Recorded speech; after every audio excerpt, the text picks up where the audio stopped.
Citoyennes, citoyens, bonjour et bienvenue dans ce nouvel ATV traduit et résumé. Cette semaine, on oublie le format à 3 segments auquel CIG nous avait habitués. On va se contenter de l'update du mois sur les avancées de Squadron 42. Mais bon, avec l'Alpha 3.2 qui s'apprête à pointer le bout de son nez, on leur pardonne. Comme d'habitude, lorsqu'on parle de Squadron 42, CIG veut éviter au maximum de nous spoiler. On va donc essentiellement parler de technologie, d'assets et regarder des démos dans des environnements fictifs. Pour le développement de la campagne solo, les équipes ont été réorganisées en fonction des technologies ou du contenu à développer. Ce sont des équipes mixtes mélangeant ingénieurs, développeurs et artistes. Cela permet de grandement améliorer la communication et donc la vitesse de développement de ces aspects du jeu. Une des fonctionnalités sur laquelle ces équipes travaillent est le combat. Pour se battre au maximum de son potentiel, votre avatar devra être aussi mobile que possible. Il doit donc être capable de sauter, d'escalader et d'enjamber les obstacles avec la grâce d'un athlète olympique.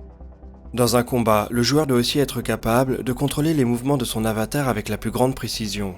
Les animations de déplacement sont donc en train d'être retravaillées de manière à offrir un contrôle extrêmement précis. Il faut que votre personnage se mette en route dès que vous enfoncez la touche adéquate et s'arrête immédiatement dès que vous la relâchez. Les animations de saut et d'escalade sont un peu particulières. Elles doivent avoir un aspect naturel en vue à la troisième personne tout en évitant de trop secouer la caméra en vue à la première personne. Elles sont donc en train d'être retravaillées pour garantir une efficacité maximale quel que soit votre mode de caméra préféré. On reste du côté des animations avec l'équipe en charge des acteurs. Elle s'est penchée ce mois-ci sur ce que doivent faire les PNJ lorsqu'ils ne font rien. Et oui, même inactifs, ces derniers ne peuvent pas rester complètement immobiles sous peine de briser l'immersion.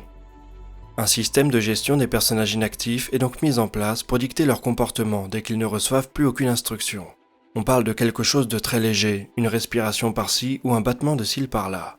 C'est également l'occasion de gagner du temps de développement. Les équipes d'animation devaient auparavant s'occuper d'animer ces temps morts. Elles peuvent maintenant laisser faire le nouveau système.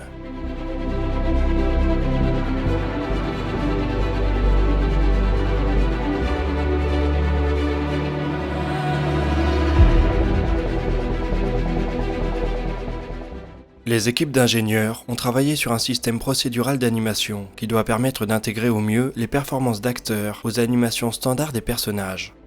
Les animations procédurales peuvent servir dans un certain nombre de cas. Vous pouvez voir ici par exemple comment une main peut venir enserrer un objet, quelle que soit sa taille. On peut également utiliser des animations procédurales pour reproduire des contraintes musculaires ou du squelette. Un mouvement du bras peut se faire de manière isolée ou au contraire engager toute la partie supérieure du corps.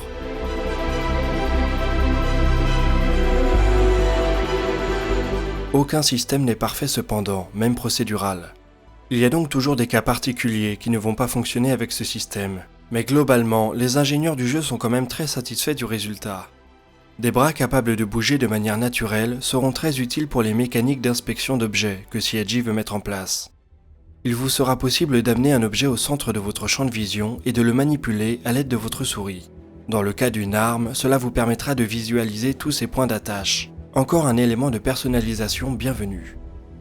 De manière générale, de nombreuses animations sont en train d'être polies. Le ramassage et le dépôt d'objets au sol par exemple, qui, on va pas se mentir, en avait bien besoin. Dans Squadron 42, vous serez donc capable de ramasser et de manipuler un grand nombre d'objets, ce qui devrait permettre de supporter un certain nombre de mécaniques de gameplay.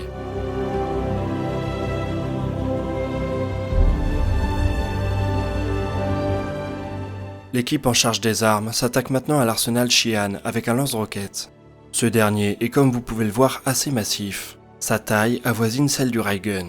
Une fois mis en route, il profitera d'effets de lueur pour un résultat qu'on imagine dévastateur.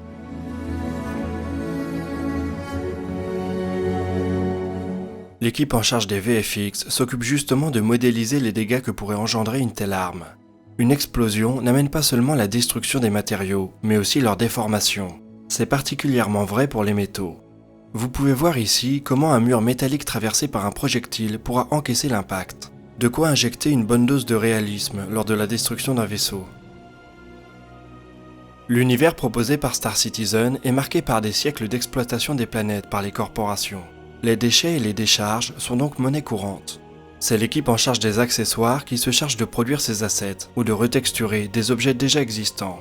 Il est alors possible de créer un sol jonché de débris de manière procédurale. Là encore, le résultat paraît très réussi.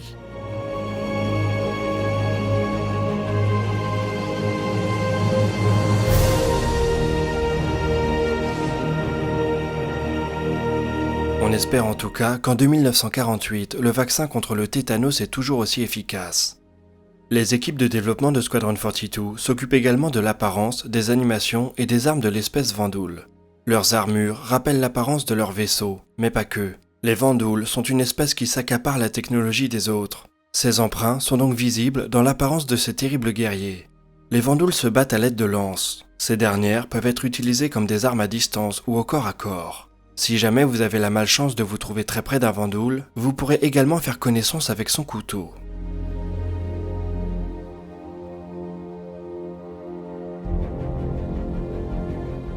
On a hâte de voir comment tout ça va venir s'intégrer dans le scénario de Squadron 42. En attendant, nous voilà déjà au bout de ce cours ATV. Comme d'habitude, je vous invite à faire part de vos questions et remarques dans les commentaires. On en reparlera dans la vidéo de dimanche. L'Alpha 3.2 de Star Citizen devrait être disponible en live très prochainement. On se retrouve donc sur Twitch pour des sessions de minage et autres joyeusetés. Le lien est là aussi dans la description. Quant à nous, on se retrouve très vite pour de nouvelles vidéos sur Star Citizen et la conquête spatiale. D'ici là, citoyennes, citoyens, portez-vous bien.